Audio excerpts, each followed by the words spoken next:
Dessert Rafael ফ্রান্সের তৈরি সবচেয়ে অত্যাধুনিক একটি 4.5 জেনারেশন এয়ারক্রাফট বা 4.5 জেনারেশন এয়ারক্রাফটগুলোর মধ্যে মোটামুটি সবচেয়ে মডার্ন একটি এয়ারক্রাফট, এবং যেটি বিখ্যাত হচ্ছে তার ডিজাইনের জন্য এবং এটির ক্যাপাবিলিটি এবং ম্যানুভারিটির জন্য। তো আমাদের আজকের এই পর্বে আমরা ডেজার্ট রাফায়েল সম্পর্কে বলবো এবং এটির ডিজাইন অ্যানালাইসিস এবং সক্ষমতা নিয়ে আলোচনা করব।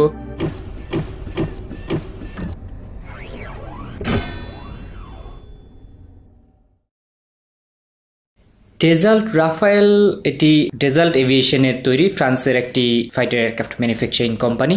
এই রাফায়েল যুদ্ধ বিমানটি এটি বিভিন্ন কারণে অনেক বিখ্যাত। তো রাফায়েলের কয়েকটি ভার্সন আছে, যেমন রাফায়েল সি, এটি হচ্ছে সিঙ্গেল সিটের ফাইটার এয়ারক্রাফট, এবং রাফায়েল বি আছে। তো এই বিটা হচ্ছে টুইন ইঞ্জিন সম্বলিত, এটিও গ্রাউন্ডের একটি এয়ারক্রাফট, এবং রাফায়েল এম আছে সিঙ্গেল সিটের বিমান, যেটি হচ্ছে এয়ারক্রাফট ক্যারিয়ারে থাকে। তো এই তিন ভার্সনে রাফায়েল এয়ারক্রাফট তৈরি হয়। তো এটা আসলে বিভিন্ন কারণে এই রাফায়েল বিমানটা অনেক বেশি বিখ্যাত বর্তমান বাজারে। এটিকে 4.5 জেনারেশন ফাইটার জেট বলা হয়। বিশেষ করে এটি মাল্টি রোল কমব্যাটের জন্য এই বিমানটি বেশি বিখ্যাত। তো আজকে রাফায়েল সম্পর্কে বলার জন্য আমরা প্রথমে রাফায়েলের ক্যাপাসিটি বা এটির যে সক্ষমতা আছে সেটি নিয়ে আলোচনা করব এবং পরবর্তীতে এটির ডিজাইন নিয়ে আলোচনা করব। তো রাফায়েলের 2 ইঞ্জিন আছে এবং এটিতে আরেকটি সিস্টেম আছে যেটি হচ্ছে ইলেকট্রনিক্যালি স্ক্যান্ড এরে বা একটা রাডার সিস্টেম ইলেকট্রনিক্যালি, যেটা হচ্ছে প্রায় 350 কিলোমিটার পর্যন্ত সে এই ইলেকট্রনিক রাডার স্ক্যান করতে পারে, এবং এই ফাইটার জেটটি লকডাউন করে তারপর শুট ডাউন ক্যাপাবিলিটি আছে। তো এই রাফায়েলকে এয়ার টু এয়ার রিফিউলিং করা যায় বা air to air refuelling capabilities আছে। এই রাফায়েল বিমানটির এয়ার টু এয়ার রিফিউলিং ক্যাপাবিলিটিও আছে, এবং এটি বাডি মোডের মাধ্যমে অন্য আরেকটি এয়ারক্রাফটকেও রিফিল করতে পারে। তার মানে সে তার নিজের এয়ারক্রাফট থেকে অন্য এয়ারক্রাফটে ফিউল ট্রান্সফার করতে পারে। তো এই বিমানটি এটির যে ইঞ্জিন আছে, ইঞ্জিন সম্পর্কে যদি আমি কিছু ধারণা দিই, রাফায়েল বিমানটি 2টি M882 ইঞ্জিন দ্বারা তৈরি। প্রত্যেকটি ইঞ্জিনই প্রায় 75 কিলো নিউটন থ্রাস্ট উৎপন্ন করে, এবং যেটা আমি কিছুক্ষণ আগে বললাম যে এই বিমানটি বাডি টু বাডি বা এক বিমান থেকে আরেক বিমানে রিফিউলিং করার যে সিস্টেম, সেটির সিস্টেম এখানে অ্যাডজাস্টেড বা ইন্টিগ্রেটেড করা আছে। তো এই ইঞ্জিনটি হচ্ছে twin shaft bypass turbo fan engine বলা হয় এটিকে। এই ধরনের ইঞ্জিন মেনলি লো অ্যালটিটিউড এবং হাই অ্যালটিটিউড দুই ধরনের মিশনেই কার্যকরী, এবং এই M88 যে ইঞ্জিনটি এখানে ইউজ করা হচ্ছে, এই ইঞ্জিনটিও অনেক লেটেস্ট টেকনোলজি দ্বারা তৈরি একটি ইঞ্জিন। যেমন এটিতে সিঙ্গেল পিস ব্লেডেড কম্প্রেসর আছে এবং single crystal high pressure turbine blade এখানে আছে। এছাড়া সিরামিক কোটিং দেওয়া এবং কম্পোজিট মেটেরিয়ালস, বিভিন্ন নতুন টেকনোলজি দিয়ে এই M88 ইঞ্জিনটি তৈরি করা। তো রাফায়েলের ককপিট যদি আমরা দেখি, রাফায়েলের ককপিটে ভেতরে হ্যান্ডস অন থ্রটল এবং স্টিক কন্ট্রোল আছে, এবং এই ককপিটটার সামনের দিকে হেড আপ ডিসপ্লে আছে এবং ওয়াইড অ্যাঙ্গেল একটি হলোগ্রাফিক ডিসপ্লে, যেটি থেলাস এভিনিক দ্বারা ম্যানুফ্যাকচার করা। এবং এই হলোগ্রাফিক ডিসপ্লেটাতে এয়ারক্রাফটের কন্ট্রোল ডাটা, মিশন ডাটা এবং ফায়ারিং যে কিউজগুলো আছে, এই জিনিসগুলো, এই ইনফরমেশনগুলো এখানে দেখা যায়। এবং এই যে মাল্টি ইমেজ হেড লেভেল যে ডিসপ্লে গুলো আছে, এগুলো এই বিভিন্ন ট্যাকটিক্যাল সিচুয়েশন সেন্সর ডাটা, এছাড়া আরো 2টি টাচ স্ক্রিন এখানে দেখতে পাচ্ছেন পাশাপাশি, যেটাতে এয়ারক্রাফটের সিস্টেম প্যারামিটার্স এবং মিশন ডাটাগুলো শো হয়। এবং পাইলটের helmet mounted sight and display একটি আছে যেটা হেলমেটের সাথে, এবং এটিতে সিসিডি একটি ক্যামেরা আছে, যেটিতে হচ্ছে মিশনের এই হেড আপ ডিসপ্লেতে যেসব জিনিসগুলো দেখানো হয় বা ইনফরমেশনগুলো আসে পুরোটাই রেকর্ড করা যায়। এখন আমরা এই রাফায়েলের যে উইপন সিস্টেম আছে সেটি নিয়ে কথা বলবো। তো এই বিমানটি যেহেতু মাল্টি রোল কমব্যাট একটি বিমান, সুতরাং এটিতে air to air missile system included করা বা ইন্টিগ্রেটেড করা এবং air to ground missile integrated করা। তার মানে এটি আকাশ থেকে আকাশে এবং আকাশ থেকে মাটিতে বা গ্রাউন্ডে যুদ্ধ করার মতো সক্ষম একটি বিমান। তো এই রাফায়েল যুদ্ধ বিমানটি প্রায় 6টি air to air missile carry করতে পারে এবং 6টি স্পেশালিস্ট বোম সে ক্যারি করতে পারে। যেমন এয়ার টু এয়ার মিসাইল গুলোর ভিতরে যদি আমি কথা বলি, যেমন মিকা ম্যাজিক বা সাইড উইন্ডার, তারপর হচ্ছে AS ram, then AM ram. তো এই ধরনের এয়ার টু এয়ার বা আকাশ থেকে আকাশে নিক্ষেপ করার মতো যে মিসাইলগুলো আছে, এগুলো রাফায়েল ক্যারি করতে পারে। এছাড়া এয়ার টু গ্রাউন্ড বা আকাশ থেকে ভূমিতে যেসব মিসাইলগুলো নিক্ষেপ করা হয়, সেগুলোর ভিতরে অ্যাপাচি, AS-30L, দেন অ্যালার্ম, হার্ম, দেন ম্যাভরিক, এই ধরনের এয়ার টু গ্রাউন্ড যে মিসাইলগুলো আছে সেগুলো রাফায়েল ক্যারি করতে পারে। এবং রাফায়েলে এন্টিশিপ মিসাইলও আছে বা মিসাইলও ক্যারি করতে পারে, যেমন AM39 বা পেঙ্গুইন 3। তো এই ধরনের এন্টিশিপ মিসাইলগুলো রাফায়েল ক্যারি করতে পারে। তো দেখা যাচ্ছে যে যেহেতু এটি একটি মাল্টি রোল কম্ব্যাট এয়ারক্রাফট, সেজন্য এটার ওয়েপন সিস্টেমের ভিতরে আমরা দেখতে পাচ্ছি যে এয়ার টু এয়ার বা আকাশ থেকে আকাশে নিক্ষেপ করার মতো মিসাইল, আকাশ থেকে ভূমিতে নিক্ষেপ করার মিসাইল এবং এন্টিশিপ মিসাইল, 3 ধরনের সিস্টেমে এই রাফায়েল ফাইটার এয়ারক্রাফটটির ভিতরে ইন্টিগ্রেটেড করা। এছাড়া ফায়ারিং এর জন্য রাফায়েলের নিচে 2টা গান পড আছে, DEFA ক্যানন, যেটা প্রায় প্রতি মিনিটে 2500 রাউন্ড ফায়ারিং করতে পারে। এছাড়া রাফায়েলের ভেতরে লেজার ডেজিগনেশন পডস আছে, যেটা হচ্ছে লেজার গাইডেন্স, একটা এয়ার টু গ্রাউন্ড মিসাইলের ক্ষেত্রে এটা ইউজ করা হয়। আমি কিভাবে মিসাইল লক্ষ্যবস্তুতে আঘাত হানে সেটি নিয়েও ভিডিও বানিয়েছি, সেখানে এই গাইডেন্স সিস্টেম সম্পর্কে বিস্তারিত আলোচনা করেছি, সেটির লিঙ্ক আমি ডিসক্রিপশন বক্সে দিয়ে দিয়েছি। রাফায়েলের কাউন্টার মেজার বা সেন্সর টেকনোলজি সম্পর্কে যদি আমি কথা বলি, রাফায়েলে electronic warfare system Spectra use করা হয়েছে, যেটা থেলেসের ম্যানুফ্যাকচার করা বা থেলেসের তৈরি। তো এই স্পেকট্রার ভেতরে কিছু সলিড স্টেট ট্রান্সমিটার টেকনোলজি তারা এই রাফায়েল বিমানটিতে ইউজ করেছে, এবং লেজার ওয়ার্নিং রিসিভার আছে, মিসাইল ওয়ার্নিং সেন্সর আছে, লো ব্যান্ড জ্যামার আছে, infrared search and tracking system আছে, রাডার ওয়ার্নিং রিসিভার আছে, প্রায় 10 ঘন্টার মতো ফ্লাইট ডাটা রেকর্ডিং করার ক্ষমতা আছে। তার মানে কোনো মিসাইল এই রাফায়েলকে লক করে বা অ্যাটাক করে, তখন এই রাফায়েলের ভেতরের যে সেন্সরগুলো আছে সেগুলো দিয়ে ওই মিসাইলটিকে তারা জ্যাম করতে পারবে এবং সেটিকে লক করে আপ টু 8, তার মানে 8টারও অধিক মিসাইলকে একসাথে টার্গেট করে সে সেটাকে শুট ডাউন করতে পারবে। তো এই ধরনের ক্যাপাবিলিটি আছে রাফায়েলের ভিতরে যে সেন্সরগুলো বা রাডার সিস্টেম বা জ্যামিং সিস্টেমগুলো ইউজ করা হয়েছে। তো রাফায়েলের ডিজাইনের সামনের দিকে যদি আমরা তাকাই, এই বিমানটিতে কানার্ড সিস্টেম ইউজ করা হয়েছে। কানার্ড দেখতে পাচ্ছেন যে এই বিমানটির সামনের দিকের 2 পাশে এক ধরনের স্মল লিফটিং ডিভাইস বা কন্ট্রোলিং ডিভাইস দেখতে পাচ্ছেন।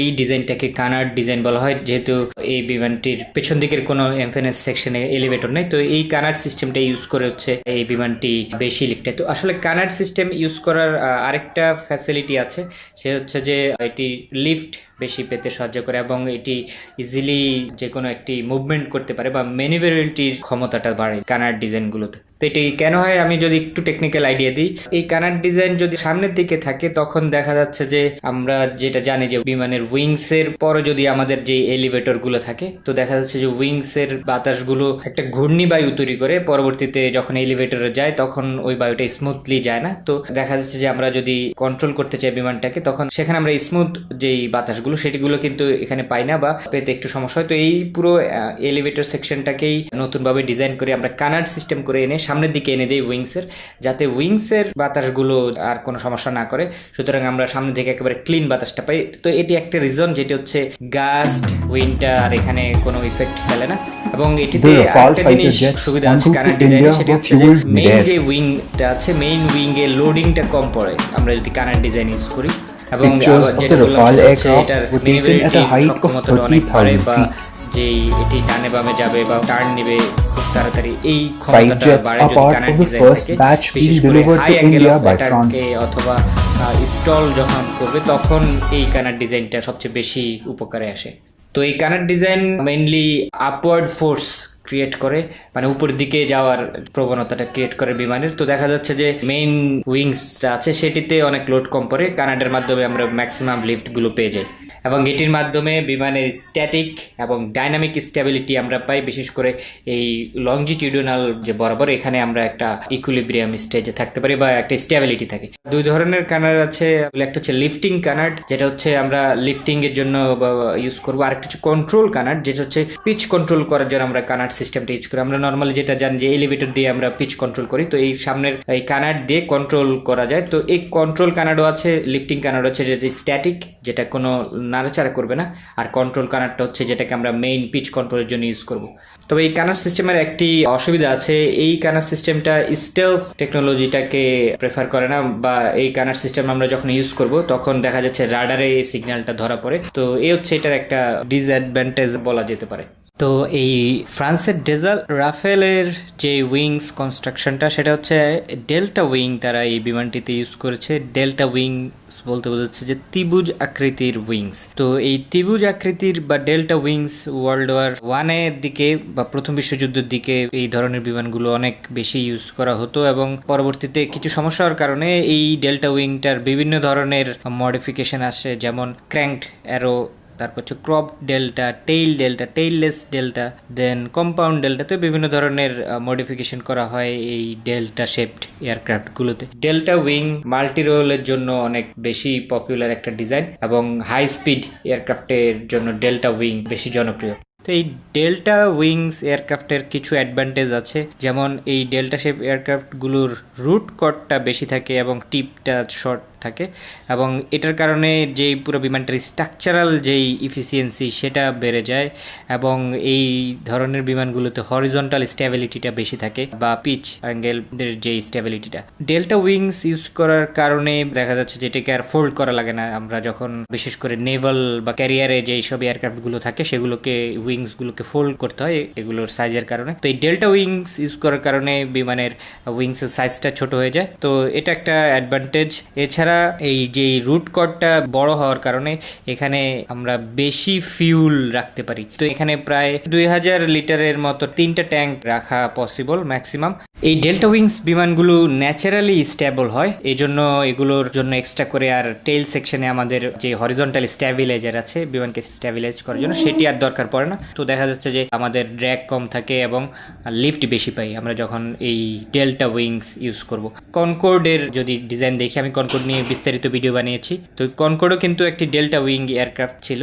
এই ডেল্টা উইং ইউজ করার কারণে অ্যাঙ্গেল অফ অ্যাটাকটা বেশি পাওয়া যায় এই ধরনের বিমানগুলোতে, যেমন বিশেষ করে লিডিং এজে বা উইংসের যেই সামনের পার্ট থাকে সেখানে ভোর্টেক্স এয়ার ক্রিয়েট হয়, এবং যার পরবর্তীতে ফ্লোটাকে, যে এয়ার ফ্লো থাকে সেটাকে এনার্জাইজ করে বা আরও শক্তিশালী করে, এবং এর ফলে দেখা যাচ্ছে যে আমরা হাই স্টল অ্যাঙ্গেল পাই এই ডেল্টা টাইপের উইংসগুলোতে। তো এই ডেল্টা টাইপ উইংসের এয়ারক্রাফটের কিছু ডিসঅ্যাডভান্টেজ আছে, যেমন এগুলো যখন ল্যান্ডিং করতে যায় তখন অনেক হাই স্পিড থাকে ল্যান্ডিং এর সময়, এবং পরবর্তীতে এই হাই স্পিড থাকার কারণে বিভিন্ন ধরনের ক্র্যাশ হতে পারে বা ক্র্যাশ হয়, এবং এগুলো বিশেষ করে ডগ ফাইটের জন্য বেশি উপযোগী না। প্রথম বিশ্বযুদ্ধের দিকে ডগ ফাইট এই জিনিসগুলো অনেক বেশি চলমান ছিল, পরবর্তীতে টেকনোলজি আপগ্রেড হওয়ার কারণে ডগ ফাইটের আর তেমন প্রয়োজনীয়তা পড়েনি, সেই জন্য এই ডেল্টা টাইপের যেই বিমানগুলো আছে এগুলো আরো আপগ্রেড করে এখন বর্তমানে বেশি পপুলার হয়ে যাচ্ছে। তো ডগ ফাইট নিয়ে আমি বিস্তারিত আরেকটি ভিডিও বানাবো পরবর্তীতে, কিভাবে ডগ ফাইট হয় বা কিভাবে কি সিস্টেমে ডগ ফাইট করা হয়। তো এই হচ্ছে ওভারঅল একটা জাস্ট বেসিক অ্যানালাইসিস এবং ডিজাইন অ্যানালাইসিস এবং এটার ক্যাপাবিলিটি বললাম, এবং এটি 4.5 জেনারেশনের একটি এয়ারক্রাফট, মাল্টি রোল এয়ারক্রাফট। এটি আকাশ থেকে আকাশে এবং আকাশ থেকে ভূমিতে, এবং missile technology, radar system, overall সবকিছু দিক দিয়ে এই বিমানটা মোটামুটি এখন বিশেষ করে ফাইটিং এয়ারক্রাফটের বাজারে এটি মোটামুটি ভালো জনপ্রিয়। কিন্তু এটির আরেকটা দিক আছে, এটি কোনো স্টেলথ টেকনোলজি এটিতে ইউজ করা হয়নি, এবং পরবর্তীতে 5th জেনারেশন এয়ারক্রাফটগুলোতে মেইনলি স্টেলথ টেকনোলজিতে ফোকাস দেওয়া হয়। এবং আমি আশা করি আপনারা বুঝতে পারছেন যে ডেজাল রাফায়েলের ক্যাপাসিটি কীরকম, এবং ওভারঅল এটার ডিজাইন অ্যানালাইসিস অন্যান্য সব কিছু বিষয়ে জানতে পেরেছেন। আমরা পরবর্তীতে অন্য কোনো এয়ারক্রাফট নিয়ে যখন কথা বলবো তখন আরও বিস্তারিত বিভিন্ন জিনিস নিয়ে এই টার্মসগুলো নিয়ে আলোচনা করব। তো এই ভিডিওটি যদি ভালো লেগে থাকে তাহলে অবশ্যই লাইক বাটনে ক্লিক করবেন, আর ভিডিওটি অবশ্যই শেয়ার করবেন যাতে অন্যদের উপকারে আসে, এবং আপনারা পরবর্তীতে কি এয়ারক্রাফট নিয়ে ভিডিও চান সেটি অবশ্যই আমাদেরকে কমেন্ট সেকশনে জানাবেন, এবং কী ধরনের ভিডিও চান সেটিও জানাবেন। আমাদের ফেসবুক গ্রুপে জয়েন করতে পারেন, ফেসবুক পেজে জয়েন করতে পারেন। সবাই ততদিন পর্যন্ত ভালো থাকবেন, সুস্থ থাকবেন, অ্যান্ড হ্যাপি ফ্লাইং।